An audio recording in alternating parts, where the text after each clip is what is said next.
Hello, बच्चों. At this question, the spectrum of a black body at two temperature 27 degrees Celsius and 327 degrees Celsius shown the figure.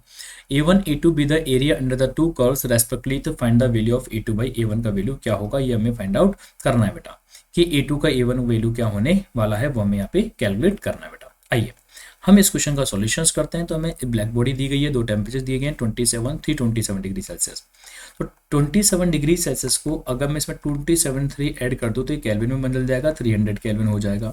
और इसी प्रकार से T2 जो temperature है 327 degree Celsius में अगर 273 ऐड कर दें तो ये टेम्परेचर बेटा बेसिकली केल्विन में 600 केल्विन हो जाता है.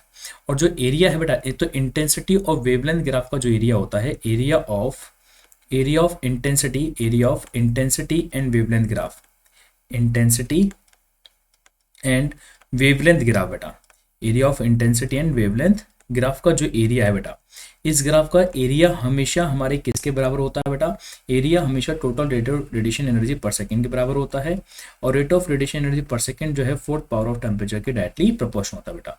तो एरिया ऑफ इंटेंसिटी और वेवलेंथ ग्राफ जो है बेटा, इंटेंसिटी और वेवलेंथ ग्राफ का जो एरिया है रेट ऑफ रेडिएशन एनर्जी बराबर होगा, मतलब फोर्थ पावर ऑफ टेम्परेचर के डायरेक्टली प्रोपोर्शनल होता है बेटा.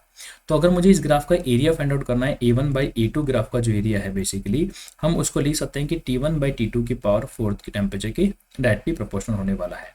T1 टेम्परेचर यहाँ पे 300 है और T2 टेम्परेचर यहाँ पे 600 है.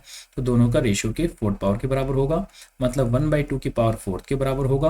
और 1/2 की पावर फोर्थ जो है बेटा यहाँ पे 1/16 होने वाली है बेटा. तो रेशियो जो है यहाँ पे बेटा कितना हो जाता है? 1/16 हमारे पास यहाँ पे रेशियो देखने को हमें मिलता है. तो हम यहाँ पे क्वेश्चन का जो आंसर देख पा रहे हैं, तो हमें यहाँ पे पूछा गया था A2/A1 का रेशियो क्या होगा. तो A2/A1 के लिए हमें जस्ट उल्टा करना पड़ेगा. तो A2/A1 का रेशियो यहाँ पे 16:1 हो जाता है बेटा.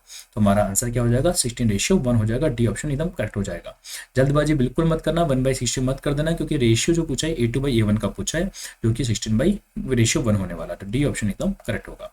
ओके बेटा, थैंक यू.